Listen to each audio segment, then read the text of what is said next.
Bueno, nos encontramos nuevamente en nuestro proyecto Filósofos de la Vida, realizando nuestros conversatorios pedagógicos. Siento que el día de hoy tenemos un tema de locos, o sea, se me pone la piel así de solamente saber de lo que vamos a conversar. Tengo a cuatro maravillosas invitadas, unas guerreras de la vida, unas filósofas de la vida de verdad en las palabras que lo vamos a mencionar y a tratar. Tengo entonces el honor de tener a la señora Erika Julie Hernández Ríos. Ella es la mamá del estudiante, de un estudiante de nuestra institución. A la señora Natalia Morales, a la señora Sandra Chavarría y a la señora Ana María Costa. Todas muy hermosas, madres de unos niños que son un regalo de Dios. Dios nos ama tanto que nos regaló a estos preciosos niños para que nosotros entendiéramos que la vida no es como nosotros la queremos ver, ¿sí? Estos cuatro niños tienen una condición y es que ellos tienen un diagnóstico por algún tipo de situación que ha presentado en su vida, de orden genético, de orden cognitivo, de orden físico, de movilidad, cualquiera el que sea, porque no nos interesa y no vamos a hablar de los diagnósticos de los niños.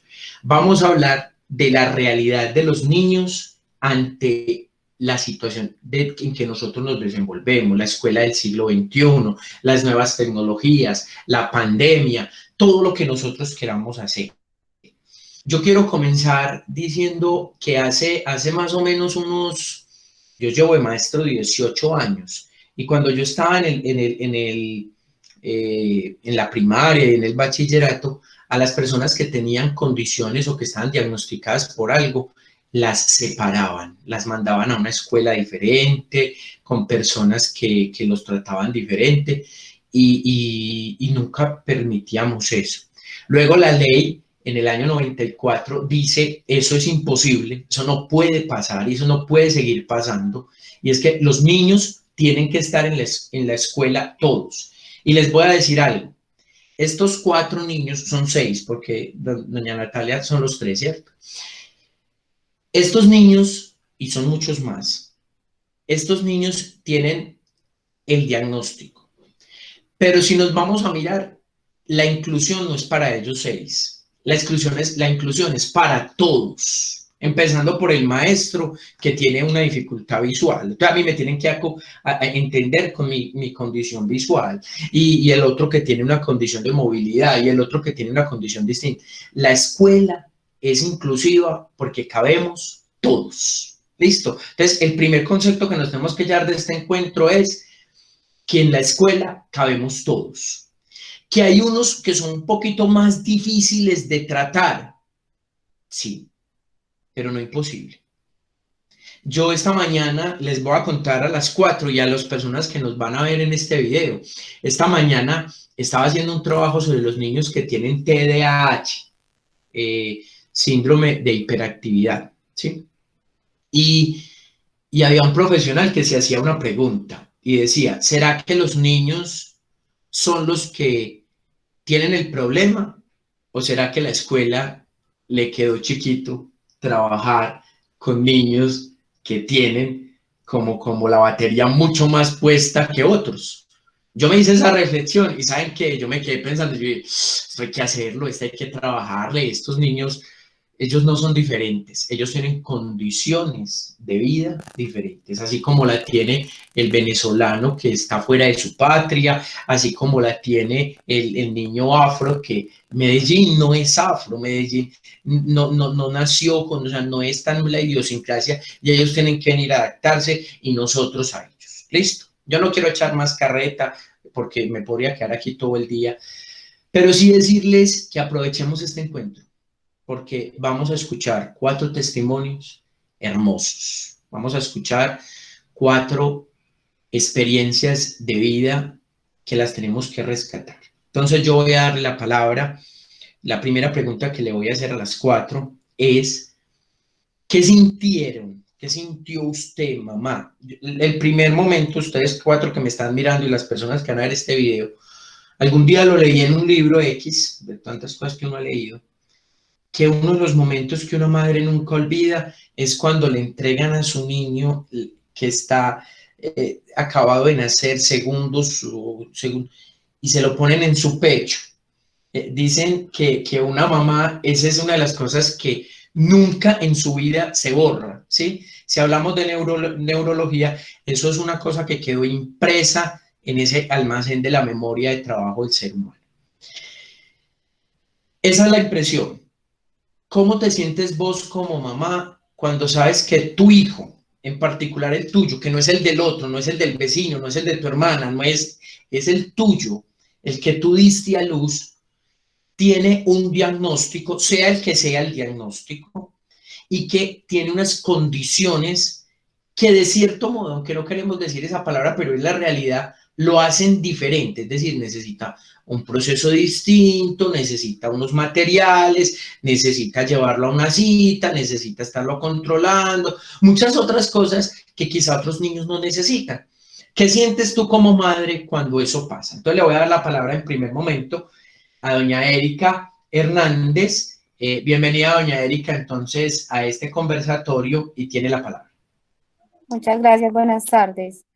Bueno, pues cuando a Emanuel, porque lo puedo decir así, no tengo ningún problema.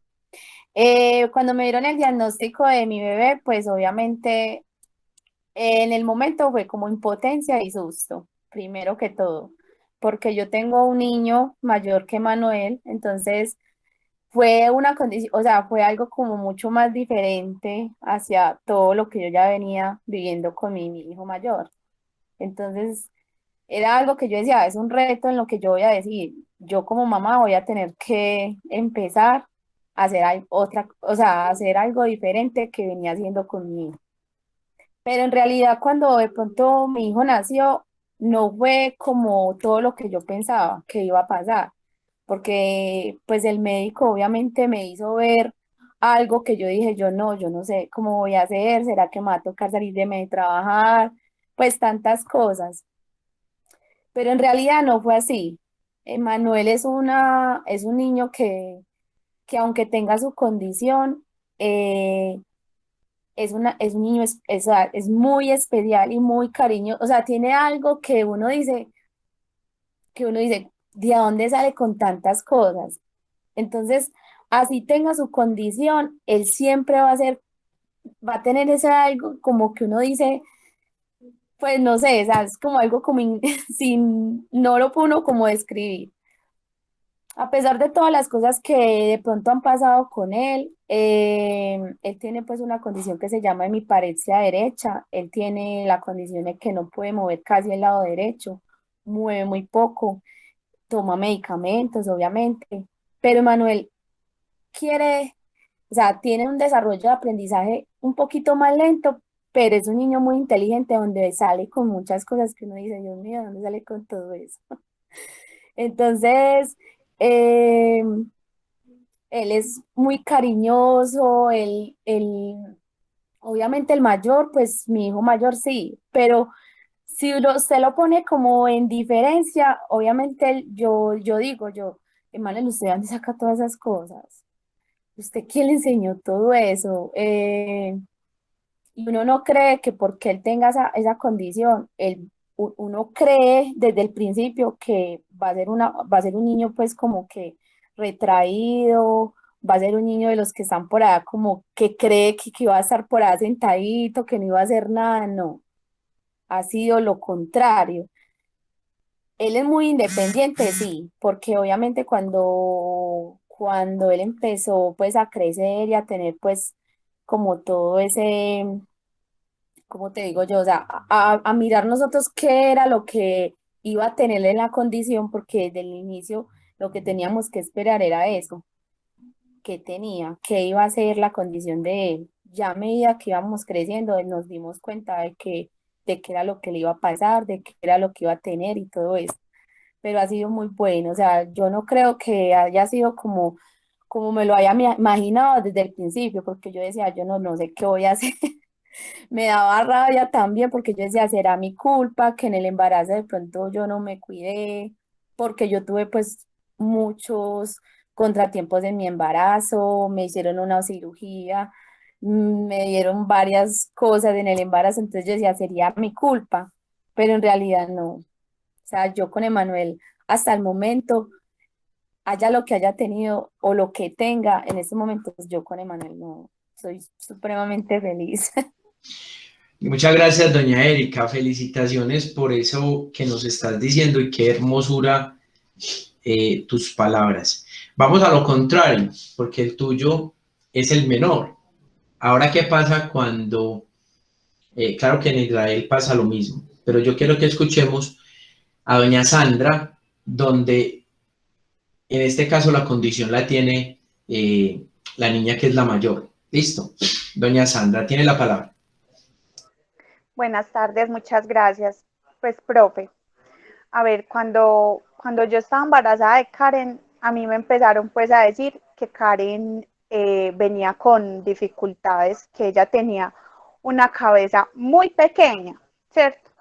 Pero entonces ahí fue avanzando el embarazo y ya Karen llegó el día de nacer. Para cuando Karen nació, pues sí fue una sorpresa porque pues no estaba esperando, yo siempre había anhelado la bebé que tuviera la cara como las muñequitas que venden en la tienda, o sea, una cara perfecta, ¿cierto? Cuando me la entregan, yo la recibo y yo lo primero que hice fue decir, Dios, porque a mí, y qué pasó aquí, y por qué todos son perfectos y la mía no. Esa fue la pregunta que yo me hice en ese momento, porque pues me sentí muy encontrada, o sea, yo creo que uno en ese momento entra en shock. Pero bueno, ya pues salimos del hospital, nos dijeron que pues que no iba a pasar nada, que Dios me la había mandado así, pero resulta de que Karen se me enfermó. Terminando mi dieta, le dio una conjuntivitis periorbitaria, la cual me hizo llegar al San Vicente de Paúl. Cuando llegué al San Vicente, ahí llegó la otra contraparte, porque empezaron un conjunto de médicos a llegar.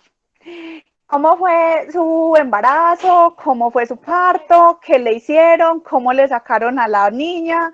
O sea, cualquier cantidad de preguntas y yo a todos, o sea, yo creo que yo dormía y yo contestaba las mismas preguntas porque eso era una cantidad de médicos así. Entonces ya llegó, o sea, el ángel, el neurocirujano, y me dijo, mamá, Karen tiene esto, Karen tiene un síndrome que se llama el síndrome de Crouzon, vamos a operar a Karen, Karen va a ser una niña común y corriente, o sea, todo va a estar bien. A medida que va pasando el tiempo, pues van a haber cirugías y todo esto. Bueno, llegó el tiempo de que le tenían que hacer la cirugía, me entregan a Karen pues de cirugía, tenía 3 mesecitos de nacida, le hacen la primer craneosinostosis, le abrieron la cabecita de lado a lado, eso fue pues una entrega realmente dura porque pues cuando ella salió de cirugía pues se hinchan, se ponen pues muy extraños, ella era cabeza, cuerpecito no se le veía, ya fue pasando los días y fue una recuperación pues muy buena. A los 2 años le volvieron a hacer una corrección de órbitas y le volvieron a ajustar huesitos, cositas que tenía que le podían acomodar en ese momento. Y bueno, pero era una niña totalmente aliviada, avispada, con una ternura increíble. Y pues todos los médicos del San Vicente, todos, o sea, fueron muy claros al decirme, o sea, ella no tiene nada, pero ¿qué pasa? El autoestima de Karen tiene que estar por encima de lo que le van a empezar a decir en la calle. Entonces fue empezar a trabajar con Karen, de decirle, tú eres la más hermosa, no todos somos diferentes, bueno, un pocotón de cosas para que ella no se sintiera mal en ningún momento, porque llegaban los otros niños que son muy crueles con los otros niños y ellos son muy sinceros y eran, ¿usted qué tiene? ¿Usted es rara? ¿Usted esto? Entonces había que trabajar mucho con esa parte. Bueno, ya hubo pues cambios en nuestra vida. Me organicé con otra persona diferente al papá de Karen. Cuando ya entré pues a la relación con este chico, él fue una persona que llegó a empaparse de lo que tenía Karen, a ir conmigo a las citas de los médicos, de los especialistas y ayudarme con lo que tenía Karen. Vaya, venga, lleve las citas en neurólogos, psicólogos para mirar qué falencias iba a tener Karen. Ya pues llegó Alexander y fue pues el encontrón de los dos, de mirar si Alexander, qué iba a pasar con Alexander, si a Alexander le iba a pasar lo mismo que a Karen. El doctor nos tocó un médico que nos empezó pues a ver ¿cómo es que se llama el médico? El de los bebés. Bueno, el que empezó a hacer los controles. Pediatra. No, el ginecólogo. Ginecólogo.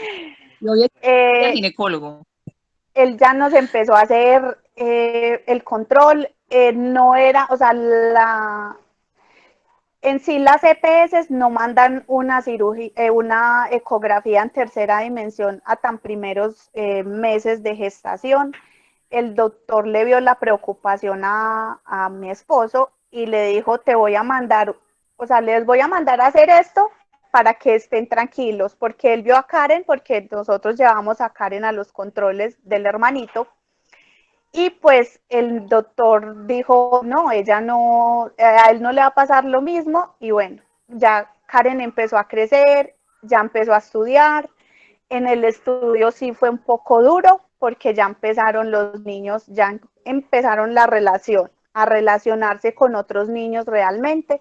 Fue un proceso duro, la verdad sí fue muy duro tanto para ella como para mí, de que me dijeran los niños la rechazan, los niños no quieren jugar con ella porque es rara, los niños, ella se la pasa solita en los descansos, aún siendo que era una niña súper tierna y todas estas cosas. Pero bueno, Dios es muy bueno y la fue juntando con docentes que me ayudaron demasiado, entonces los docentes iban mirando que ella no la acogían bien los otros niños, entonces se la llevaban, compartían con ella, entonces los amiguitos de Karen en los descansos eran las docentes. O ya después llegó a otro colegio donde había una niña que también tenía una condición de azúcar, era una niña también que pues ella también andaba así como en la misma situación de Karen, rechazada, y ya se hicieron grandes amigas y ya era el problema separarlas porque ya se la pasaban juntas.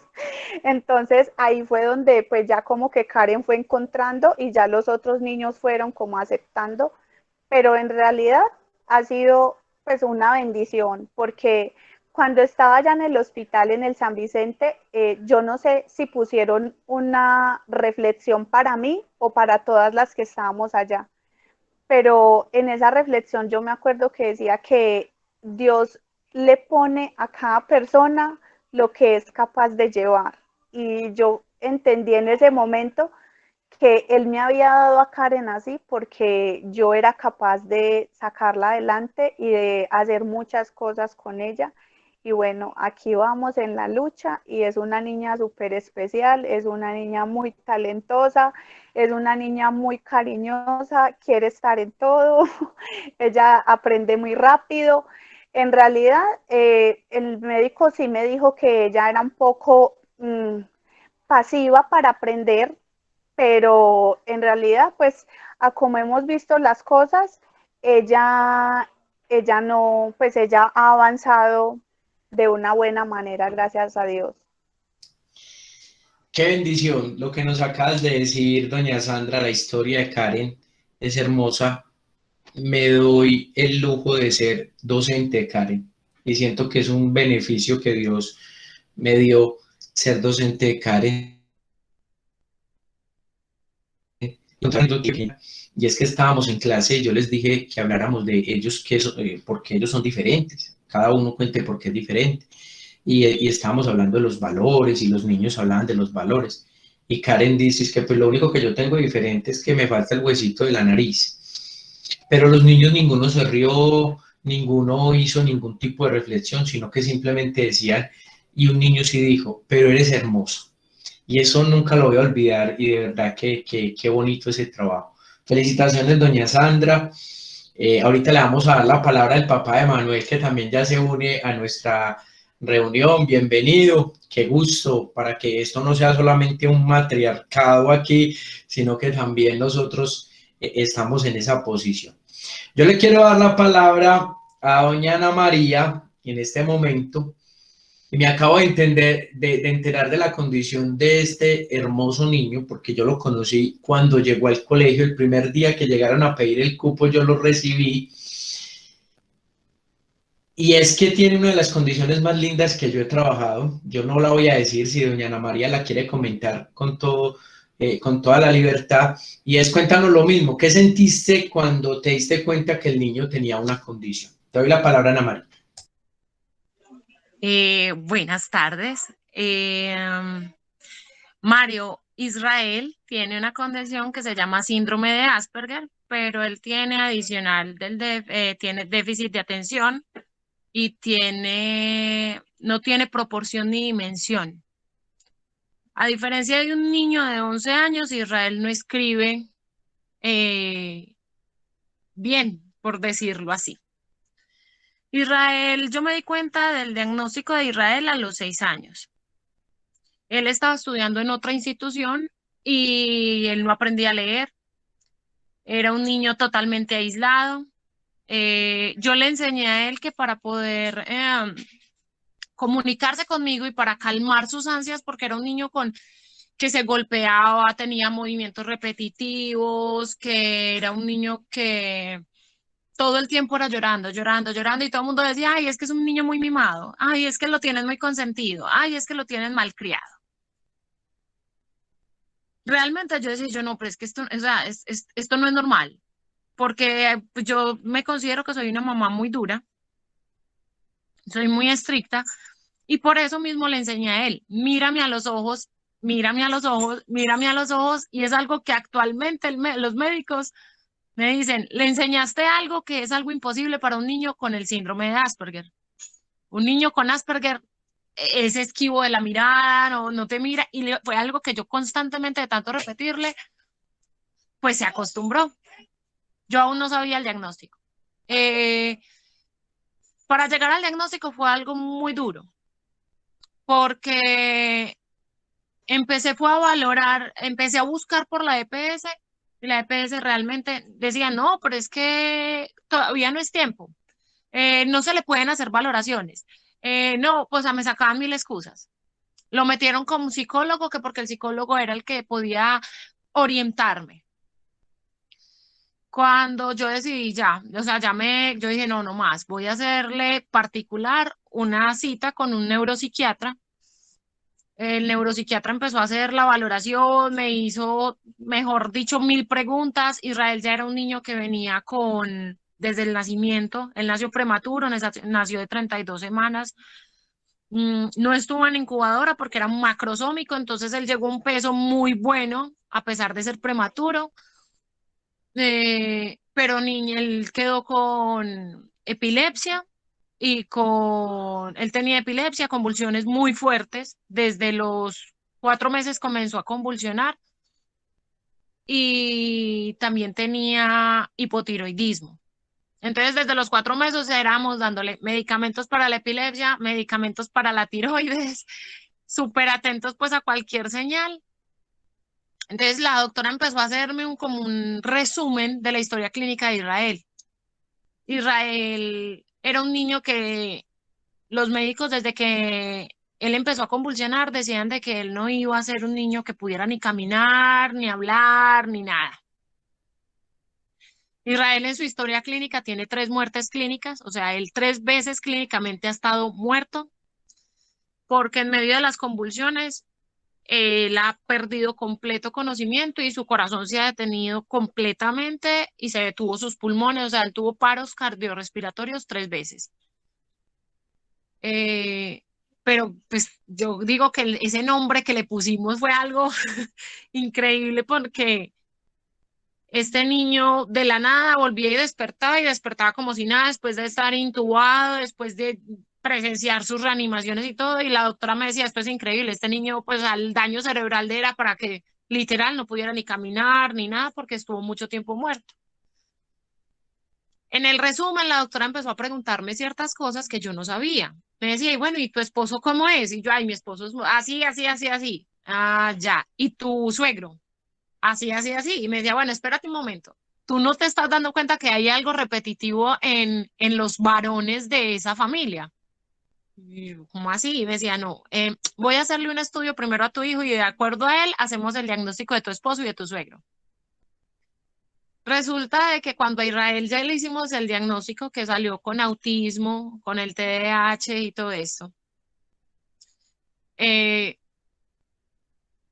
empezamos como a hacer un recorderis de mi esposo no era un chico que se adaptara en un colegio, mi esposo también tuvo convulsiones desde bebé, mi esposo era lo peorcito, por decir así, en el área del estudio porque él no se concentraba a estudiar. Era difícil el concentrarse para estudiar, se paraba constantemente del puesto, pero mi esposo jamás fue diagnosticado.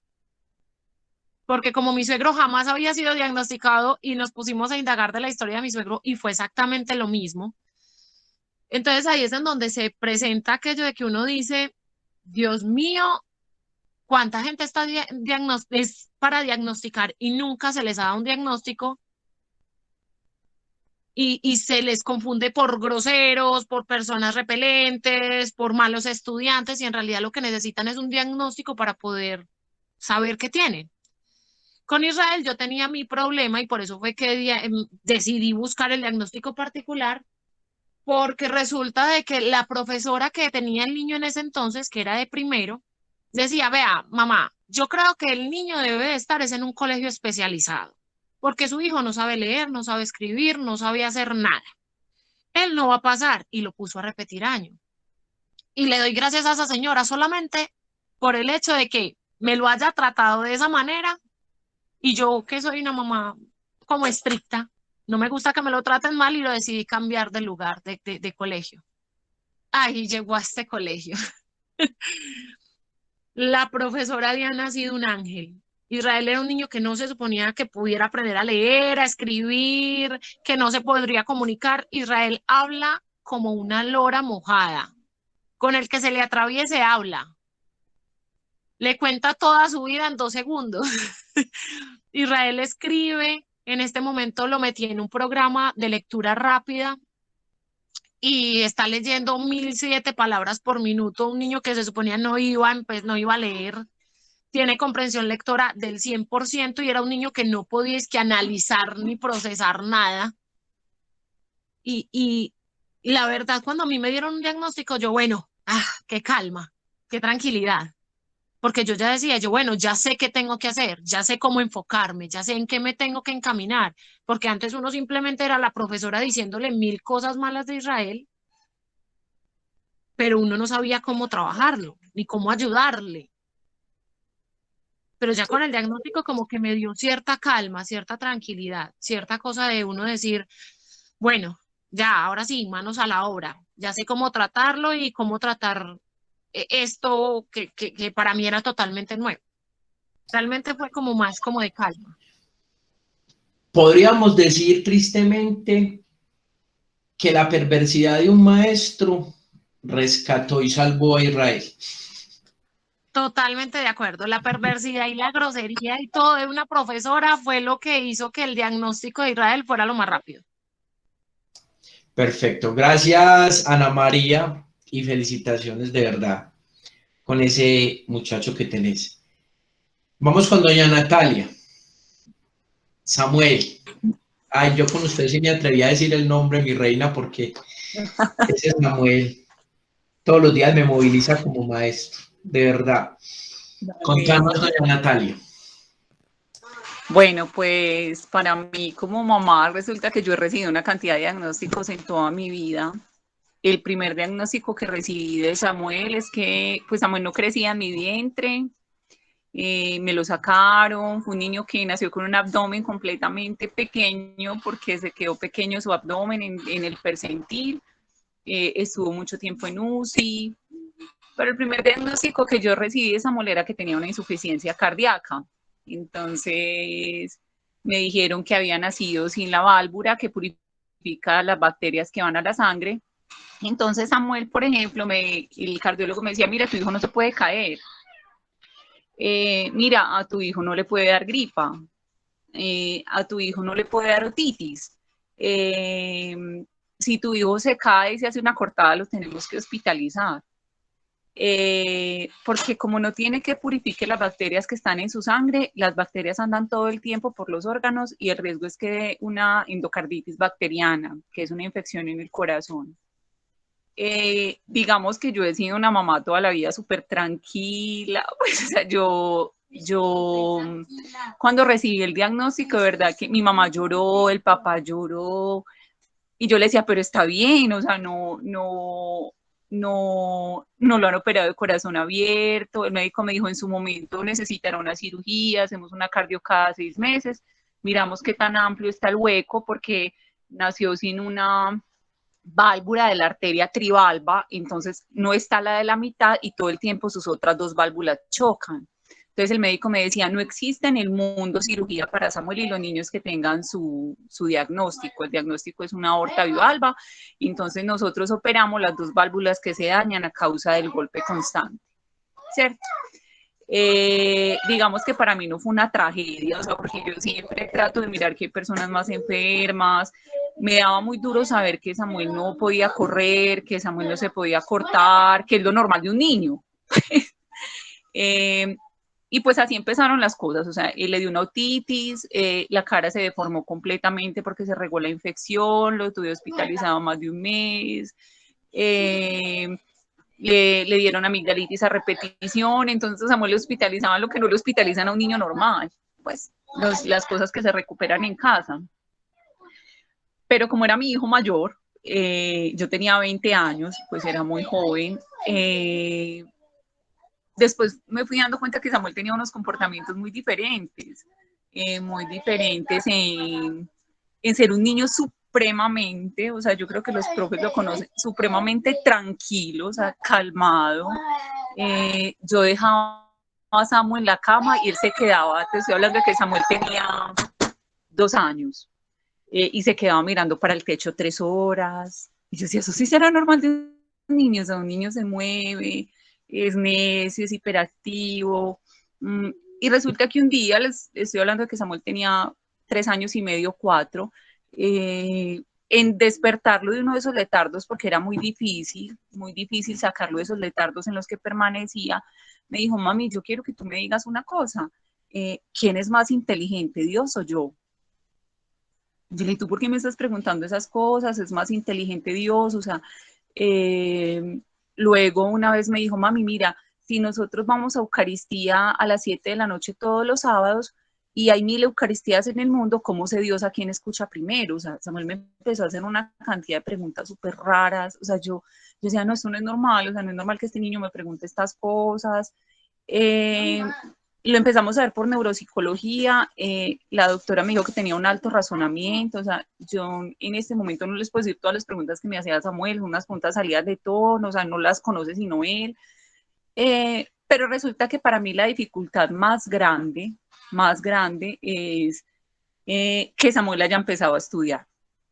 O sea, lo que para mí era mi hijo perfecto, porque Samuel no conoce la maldad, yo creo que el profe Mario lo conoce, o sea, si tú a Samuel le dices que hay vacas verdes, literalmente Samuel te cree, o sea, Samuel no duda de la buena intención de una persona, o sea, yo me empecé a dar cuenta que, por ejemplo, Samuel no entendía mi gestualidad, o sea, que si yo le hacía así, él me decía, no me mires así, mamá, me confundes. Si yo le hablaba con la boca, pues que es muy normal entre las mamás, él no me entendía, me dice, ¿qué me quieres decir, mamá? Pero cuando entró a estudiar, resulta que entró a un hogar de bienestar familiar, donde una madre comunitaria, Y me pasó lo opuesto a que le pasa a las mamás de niños con hiperactividad. Resulta que esta madre comunitaria me dijo, mira, yo con tu hijo no puedo. Yo le dije, pero ¿cómo que no puedes si Samuel no se siente? Y me dijo, sí, por eso yo con tu hijo no puedo. Prefiero el necio, el hiperactivo, al que hay que empujar. Tu hijo no se relaciona, tu hijo juega debajo de las escalas todo el tiempo, tu hijo me pregunta cosas que yo no le puedo responder, tu hijo si yo le hablo me mira pero no me responde.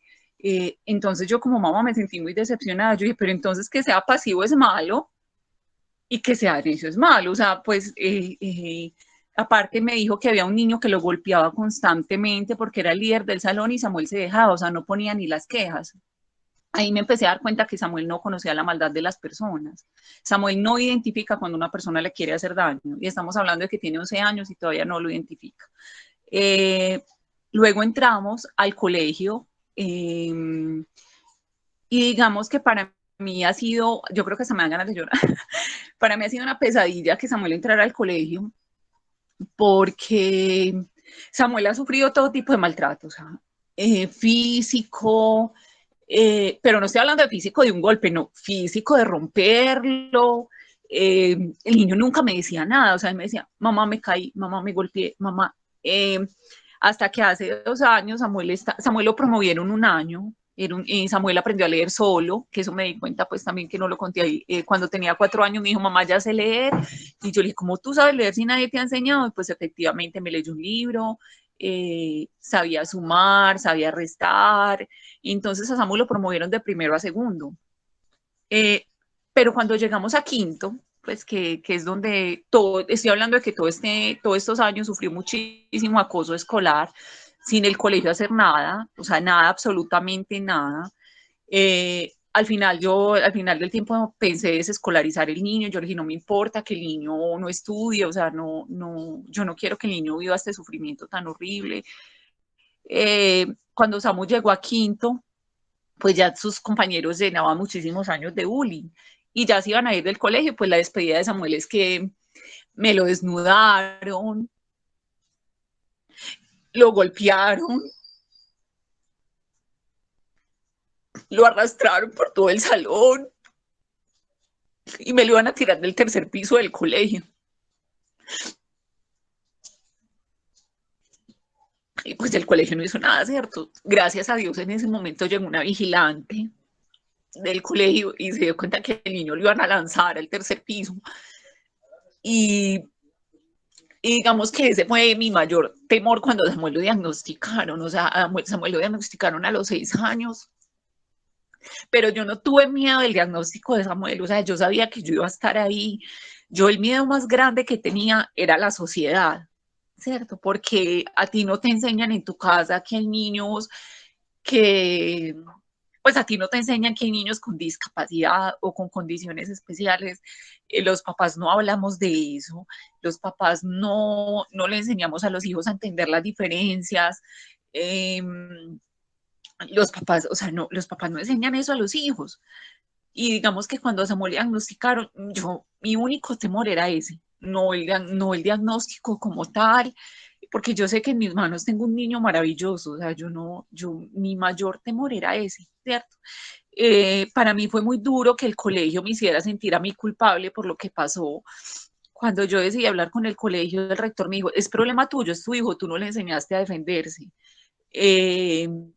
Me denunciaron ante Bienestar Familiar, el colegio me denunció ante Bienestar Familiar, porque yo a Samuel no le había dado bases para defender, y era culpa mía que Samuel no tuviera carácter.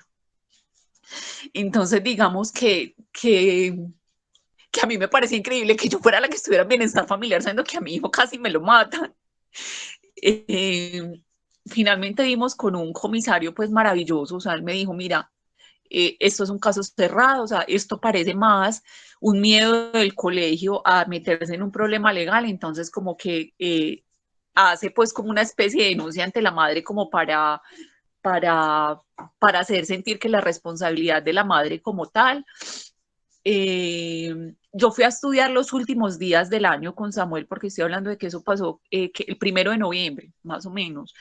me fui a estudiar los últimos días con él y me di cuenta porque a Samuel le pasaban tantas cosas. Son alumnos completamente solos todo el día, porque a lo que Samuel le hicieron, se lo hicieron 2 quintos. ¿Dónde estaban los 2 profesores de los 2 quintos? Le gritaban palabras súper soeces, le decían, tú eres un marica, ¿por qué no hablas? Te vamos a desnudar para que aprendas a ser hombre, tú no te defiendes. Cuando lo arrastraron por todo el salón me decían que él me decía, mamá, ellos me gritaban que yo por qué no hablaba, que yo por qué no hablaba, que yo por qué no me defendía. Y mientras me fui a estudiar con él ese tiempo, resulta que una de las profesoras me dijo, mamá, mira, ya que está pasando todo esto, te quiero decir algo, y es que a Samuel hace 2 meses lo estaban ahorcando en el baño, y los niños empezaron a gritar y Samuel se nos puso muy morado, y pues yo siento que mi deber como profesora en este momento es decírtelo, independientemente de las consecuencias que eso traiga. Le dije a Samuel por qué lo estaban ahorcando en el baño. Yo le dije, ¿por qué te estaban ahorcando en el baño? Y me dijo, mami, ¿cuántos son 90 días? Y le dije, 90 días, son 3 meses. Y me dijo, mira, hace 3 meses Jerónimo Mosquera me está quitando el refrigerio, y ese día yo no llevé refrigerio ni plata. Y él se enojó conmigo y me está ahorcando en el baño. Entonces, digamos que para mí, recibir una cantidad de diagnósticos en mi vida, para mí no ha sido un problema. O sea, para mí no ha sido desgarrador, ni yo siempre he sentido que de que los niños tengan a sus padres y tengan un núcleo familiar que se vuelva pues como un búnker ante todo, todo se puede. Digamos que mi mayor temor es, y aún lo tengo, mi mayor temor es a lo que un niño con autismo, Samuel también fue diagnosticado con síndrome de Asperger, pero la neuróloga y la neuropsicóloga me regañaron, me dijeron, eso ya no existe, mamá, es autismo, o sea, eso ya esa palabra quedó barrida del diccionario médico. Me dijo, mira, tú tienes un hijo maravilloso, lo peor que puede pasar en la humanidad con un niño con autismo es la sociedad, y realmente que eso, yo, bueno, decidí sacarlo de este colegio, en resumen, decidí sacarlo de este colegio. Por gloria a Dios llegué a la Carlos Cortés, de verdad que fue por gloria a Dios. Yo siento que Dios me los puso en el camino sin yo pensarlo, porque yo realmente, cuando fui a la Secretaría de Educación, me mandaron a Ciudad Itagüí. Yo entré a Ciudad Itagüí, yo pienso que todas somos mamás y a ninguna nos falla la intuición. Y yo cuando entré a ese colegio, yo dije, no, este no es el colegio para mi hijo. O sea, yo me dio escalofrío entrar a ese colegio, yo no. Y yo dije, yo he visto un colegio por allá abajito, voy ahí. Pues yo pasaba a veces por ahí con mi esposo y todo escondidito, y yo voy ahí, cuando yo entré a ese colegio, yo dije, sí, este es el colegio para mí, o sea, como que sin nadie, porque no tenía ni idea que existía, sin nadie decirme nada, sin nadie. Y yo siento, yo le decía a Mario, yo creo que el año pasado, yo siento que este colegio a mí me ha devuelto otro Samuel. Y el papá el papá me dice, es increíble que nosotros hayamos perdido 5 años o 6 años de la vida del niño con tantos miedos, porque yo creo que a Mario le tocó un episodio de pánico muy fuerte de Samuel en el colegio. O sea, Samuel empezó a temer mucho a los espacios grandes, a los niños. Él siempre es más pequeño que todos los niños porque tiene 11 años, está en séptimo, entonces como es promo de 1 año, siempre es más pequeño, aparte de sentir la contextura pequeña.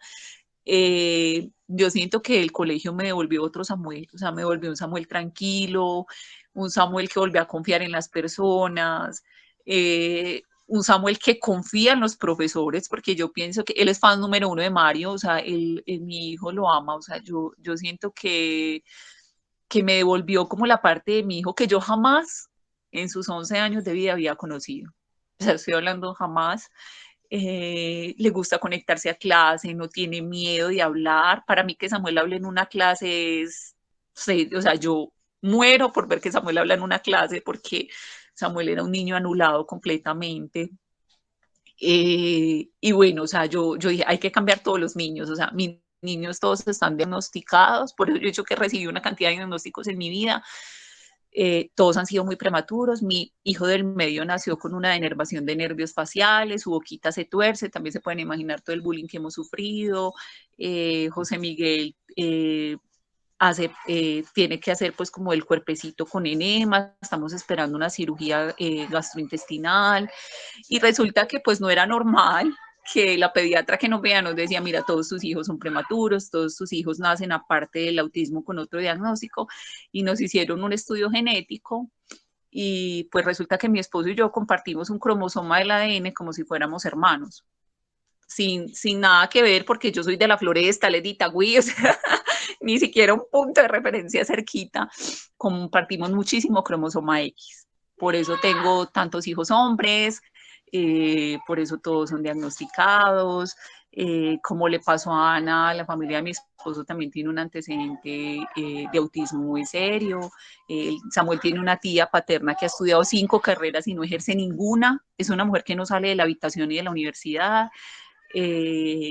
Entonces, bueno, o sea, yo siento que lo más duro para mí de que mis hijos hayan sido diagnosticados es con todo lo que se han tenido que enfrentar. O sea, yo pienso que como padres puede ser muy duro hacer el duelo, por ejemplo, lo que decía Erika, lo que decía Sandra, pero yo siento que el mayor temor mío, es que ellos se tengan que enfrentar a la humanidad, que no es fácil. O sea, que es una sociedad que no entiende lo que es discapacidad. Aparte, no solo la humanidad, tú vas donde médicos que no tienen ni idea, o sea, de por qué llevaron a tu hijo, o sea, a veces uno se siente el médico enseñándole al profesor, al doctor, yo creo que a todos nos ha pasado. No solo eso, sino, por ejemplo, lo que yo decía con Samu, encontrarse con docentes que ni les importa, porque lo que le pasó a Samuel en la María José para que lo anularon. O sea, Samuel se mantenía en una esquina, ellos lo dejaron en esa esquina. Yo siento que mi niño pasó de tener una mente brillante a tener una mente normal porque lo anularon académicamente. A veces es más fácil no encartarse con el niño de las preguntas hartas, ¿cierto? Y dejarlo a un lado. Entonces, digamos que ese es mi mayor temor, o sea, y aún lo tengo, o sea, a mí no se me ha quitado ese temor. Yo no le he hecho duelo al diagnóstico como tal, siento que yo le he hecho duelo a la humanidad. Pues, yo a todo el mundo le hablo de la Carlos Cortés, del colegio de mis hijos se pasaron 12 estudiantes a la Carlos Cortés. Mamás que yo conocí que tenían problemas similares y pues estas mamás concuerdan conmigo que para mí este colegio de verdad ha sido una bendición de Dios.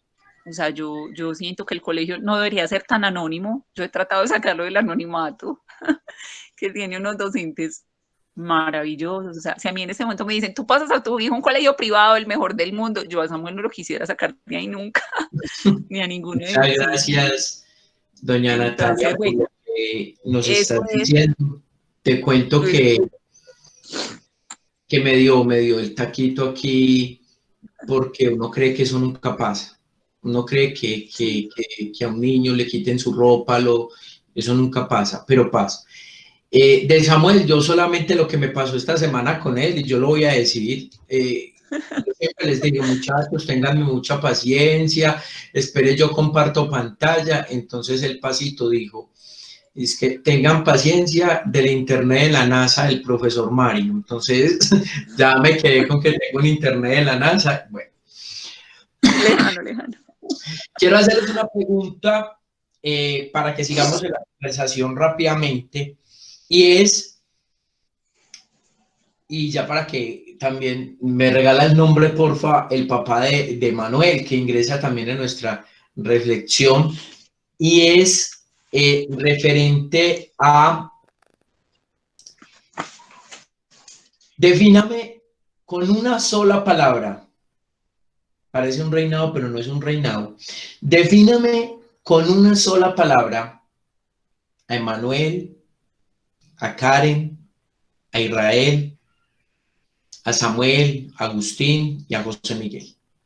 Comencemos entonces ya con los hombres. Papá, le doy la palabra, nos cuenta su nombre y nos define a Emanuel con una sola palabra. Y nos dices el por qué. Bueno, buenas tardes. Yo soy Edison Sea, el papá de Emanuel. A Emanuel yo lo defino con una palabra: amor.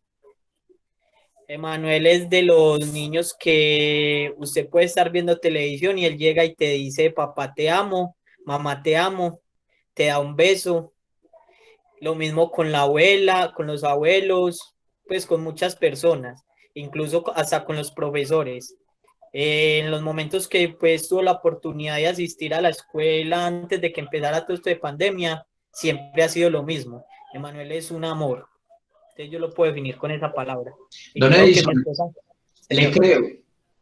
porque ahorita entre cámaras, mientras hablaba doña Sandra, él llegó y agarró a la mamá y le dio un beso en la frente, que los que estábamos viendo nos dimos cuenta.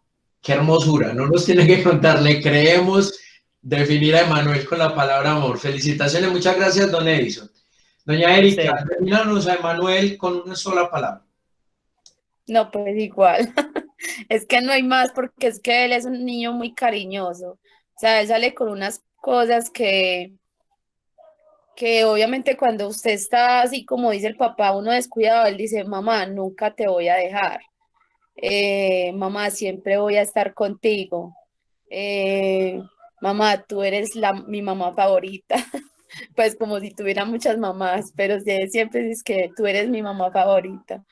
Entonces sí, es como la misma porque es que él es así, pues muy tierno. Digamos lo que otra palabra puede ser tierno, Excelente. porque él es un niño que no, o sea, tiene como esa, o sea, sale con unas cosas, tanto que un día estábamos en una cita médica y un momento a otro se arrodilló, yo le regalé ese video a la profesora Marisol. Le dije, yo vea un día, Emanuel, de un momento a otro se arrodilló y me dijo, mamá, ¿te quieres casar conmigo? Entonces, yo me quedé como que, Emanuel, ¿qué? Entonces yo mismo prendí el celular y le dije que me repitiera lo mismo. Y se arrodilló, mamá, ¿te quieres casar conmigo?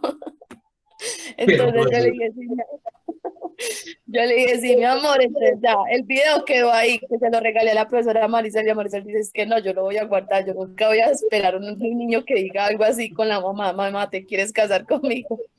Excelente, muchas gracias, doña Erika. Doña Sandra, defínanos a Karen con una sola palabra. Profe, alegría. Ella es una niña muy alegre, ella transmite alegría, ella nos levanta cuando necesitamos, ella está ahí como a la expectativa siempre como para hacer ese motorcito que nos da alegría. Excelente.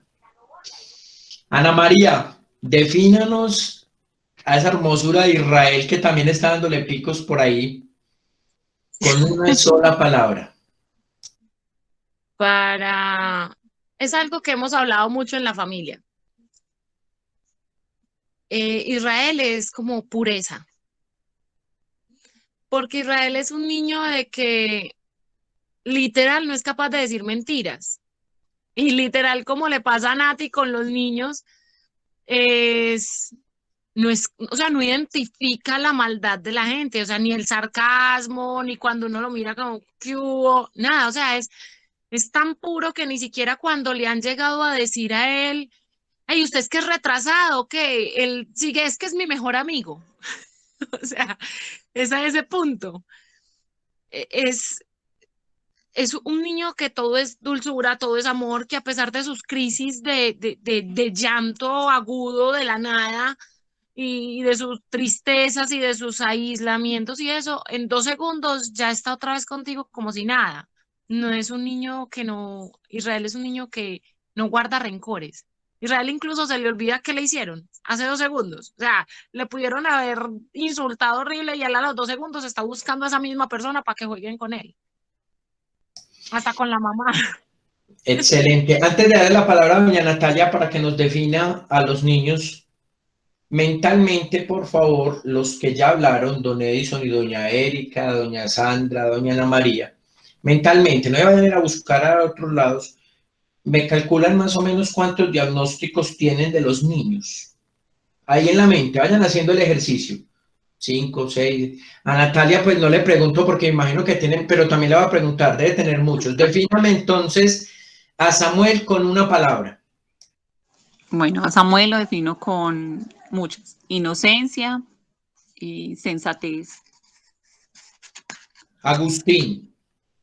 Agustín con madurez. José Miguel con alegría. Excelente. Listo, muy bien. Entonces ahora sí les hago la pregunta. Doña Erika, ¿usted recuerda cuántos diagnósticos más o menos tiene de Emanuel? Y don Edison, ¿recuerdan cuántos tienen más o menos? 2. 2. Doña Sandra, 2 también. 2. Ana María, De Israel tengo 6 diagnósticos. 6. Natalia, pues yo le pregunto como en general, súmelos todos. Cuénteme, a ver. ¿Tienes mi micrófono apagado, Natalia? 8 más o menos. 8 más o menos. Listo. Sí. Perfecto. Antes de la última pregunta, para que vamos terminando, le van a sumar un diagnóstico a los niños.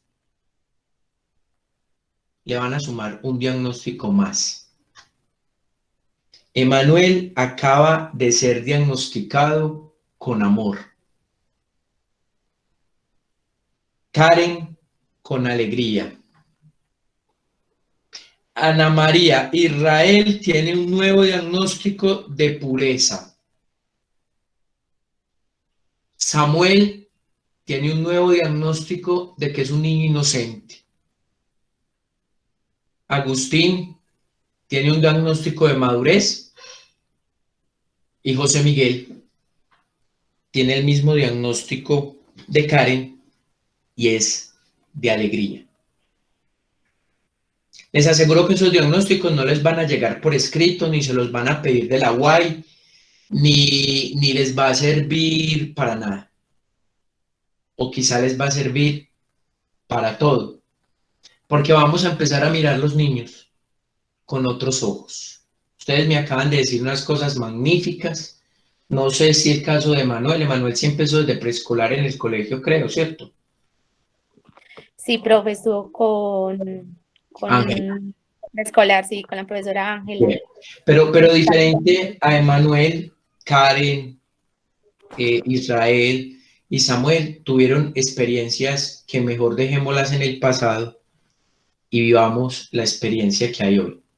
Hoy desde el proyecto de Filósofos de la Vida, discúlpenme que no soy ni neurólogo ni nada por el estilo, pero siento que es necesario que miremos un nuevo diagnóstico para los niños. Y es que tú no tienes un niño con el problema, se me dificulta pronunciarlo, el del lado derecho, sino que tienes un niño que tiene amor. Eso es lo que tú tienes. Un enamorado que se quiere casar contigo, ahí no hay incesto de nada, ahí simplemente hay amor. Un alegre, un niño que es capaz de mirar la NASA, tenemos acá un músico, tenemos una cantante, pero nunca diagnostican que Karen es cantante, ni diagnostican que Samuel toca el piano, eso no lo diagnostican. Profe, Siempre aprendió solo. Tan y lindo. aprendió solito, entonces mira esas cosas que tan valiosas son. Listo. La última pregunta, rapidito para que vamos agilizando, se las quiero hacer a todos. Le podemos dar un mensaje a las personas que se han reído de los niños, que los han mirado diferentes, que sienten que no son capaces, que más fácil los rechazan. Un mensaje a la humanidad con los nuevos diagnósticos que tienen de los niños. Para que no empecemos siempre con doña Erika, empecemos entonces con Ana María. Ana María, un mensaje para que cerremos este conversatorio a esas personas que no son capaces de ver ese tesoro que tienes tú, que se llama Israel. Dale, Ana María. Considero que para aquellos que creen en Dios, hay una sola frase que se les debe decir. Dios no hace basura, nada le sobra, nada le falta. Dios hizo los 5 dedos de la mano diferentes por algo. Cada uno tiene huellas dactilares distintas con las que somos únicos e irrepetibles. Y a mí me dio el privilegio de tener a una de esas huellas distintas como mi hijo y como mi esposo y como mi suegro, porque gracias a él tengo diagnóstico de suegro y de hijo y esposo. Y son 3 personas que marcan mi vida, cada uno tiene algo diferente.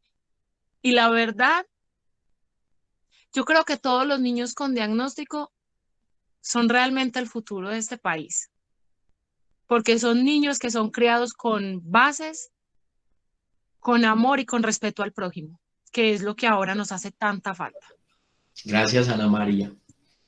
Natalia.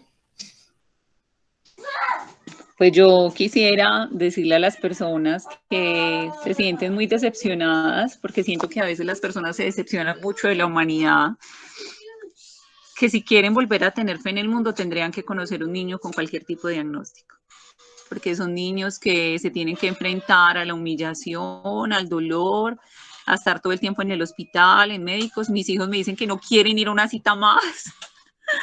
Entonces, yo siento que el amor, o sea, si uno quiere volver a tener fe en las personas, si uno quiere volver a tener fe en la humanidad, si uno quiere ver que la vida es hermosa, tendría que conocer uno un niño con diagnóstico. Y voy a hacer aquí un paréntesis chiquito porque yo me extiendo mucho. Y es que cuando a Samuel le pasó lo que le pasó en el colegio, yo le decía, ¿tú qué quieres que pase? Y me decía, nada, mamá, porque el que me quitó el refrigerio seguramente tenía mucha hambre, pobrecito. ¿Tú te imaginas lo que hizo para haberme ahorcado? ¿Tú te imaginas el hambre que tenía? Y mamá, pobrecito, no digas nada de los que me iban a tirar del tercer piso del colegio, no digas nada, mamá, mira, Tomás no tiene papá, Simón no tiene mamá. O sea, yo siento que nunca he conocido una persona que se ponga más en el lugar de los otros. Entonces yo siento que todas las personas deberíamos darnos la oportunidad de conocer un niño con diagnóstico. O sea, yo siento que es la manera, yo siento que es como conocer el amor de Dios. Eso es lo único que yo diría. Gracias, Natalia. Me uno a tu reflexión y yo digo, soy completamente maestro el día que a mi aula de clase entraron niños con diagnóstico. Doña Erika, ¿se siente capaz o dejamos que don Edison nos dé el mensaje? Hágale, Edison. Sí, ya no soy capaz. Yo quiero decir, hoy estoy muy de acuerdo con lo que dijo doña Ana María. En los hijos de nosotros vemos a Dios. Incluso mire que Samuel, Israel, Emanuel, puros nombres bíblicos, y es por algo, ¿cierto? Lo que han dicho ustedes, estoy de acuerdo. El que quiera verdaderamente conocer a Dios, debe conocer o tratar a un niño como los que tenemos nosotros. El amor que ellos nos brindan, la inocencia que tienen, con todas las cosas que salen, incluso hasta grandes salen con unas cosas que uno piensa, pues, ¿por qué todavía salen con eso? Entonces es la inocencia que tienen y el amor que nos dan. Yo digo que es el amor de Dios, es el amor que nos demuestran a diario, es el amor que Dios nos da y las ganas de seguir adelante, porque yo creo que para cada uno de nosotros ha sido difícil. Incluso yo pienso que hay momentos en los que nos sentimos cansados, en los que decimos qué más podemos hacer, ¿cierto? Pero entonces los volvemos a ver a ellos y nos dan esa fortaleza de seguir adelante, de saber que tenemos que seguir luchando por ellos, porque es lo único que tienen. Uno quisiera ser eternos para ellos, ¿cierto? Yo creo que cada uno de nosotros dijéramos, Dios, ayúdanos para que nunca nos vaya a pasar nada a nosotros y tenerlos que dejar solos, porque desgraciadamente estamos en una sociedad donde sabemos que van a tener que sufrir mucho, mucho, ¿cierto? Y como que eso es lo que les tenemos que enseñar a ellos. Venga, usted se va a dar duro con la sociedad, tiene que tratar de enfrentar, porque va a llegar un momento en el que lastimosamente no vamos a estar y les va a tocar a ellos solos. Ay, don Edison, a mí también está que se me sale ya y empiezo a sacar la lagrimita, pero enseñémosle a estos niños que el mundo es más pequeño que ellos. Nunca les pongamos el mundo más grande para que no los dejemos ganar del miedo. El mundo es más pequeño que ellos. Y si los otros se ríen, no son capaces de ver la grandeza que ellos tienen. Sí. Doña Sandra, y cerramos con broche de oro. Profe, la verdad, todas las anteriores. O sea, lo que dice también Ana María, o sea, todos somos diferentes y Dios nos creó a su imagen y a semejanza y creó nuestros niños literalmente a su imagen y semejanza y los hizo perfectos, porque la perfección que ellos tienen no es lo que ellos tienen afuera, ni su dificultad, ni su discapacidad, nada de eso. Es la perfección que ellos tienen en su corazón. O sea, cada niño representa un pedacito de Dios en su corazón. Y yo creo que si el mundo exterior mirara a los niños especiales, los con síndrome de Down, los con síndromes como los niños de nosotros, encontrarían, o sea, seres únicos, maravillosos, y pues la verdad, yo digo que mi niña es un regalo muy grande de Dios, y yo sé que ella, cuando esté más grande, no en estatura porque ya está muy alta, pero cuando esté más grande en edad, yo va a ser una niña y va a ser la voz de todos los que estamos acá, llevándoles a todos los padres, a todos los niños que empiecen a crecer con deficiencias, con síndromes, con cualquier cosa. Ella va a ser esa voz de esperanza y ella va a ser alguien que ella va a llevar palabra y va a llevar esa voz de aliento para que muchos niños no se sientan como se han sentido ella y como se han sentido los otros niños de las mamás acá presentes. Realmente ella es una niña maravillosa junto con Israel, junto con todos. O sea, Dios los hizo únicos, los hizo maravillosos, y pues nos hizo a nosotros para que nosotros los tuviéramos y para que nosotros los criáramos, los levantáramos y soltáramos lágrimas y de todo por ellos, porque cada una tenemos, o sea, nos hablan y esa es la fibra más grande, nos tocan las fibras cuando hablamos de niños especiales, porque realmente son muy especiales. Y pues yo creo que todas tenemos ese agradecimiento por la Carlos Cortés, por los profes, por los docentes, por cada uno, porque cada uno le han aportado muchas cosas maravillosas a nuestros hijos. Y pues también un agradecimiento para usted, profe, por este espacio, a todos por tener esa paciencia, ese amor para con nuestros niños. La verdad, estamos muy agradecidos, y lo que dijo la mamá anterior, si tenemos que escoger otro colegio, nos quedamos con la Carlos Cortés, y ahí me voy a quedar muchos años porque Alexander apenas está en primero. Bueno, muchas gracias a todos, a todas, por haber participado de este conversatorio. Saben que lo podemos seguir en el grupo en Facebook de Filósofos de la Vida, y la idea es, también lo descargamos de YouTube, la idea es que ese último mensaje se haga viral. Yo pienso que lo que está pasando es porque mucha gente no sabe de lo que se está perdiendo.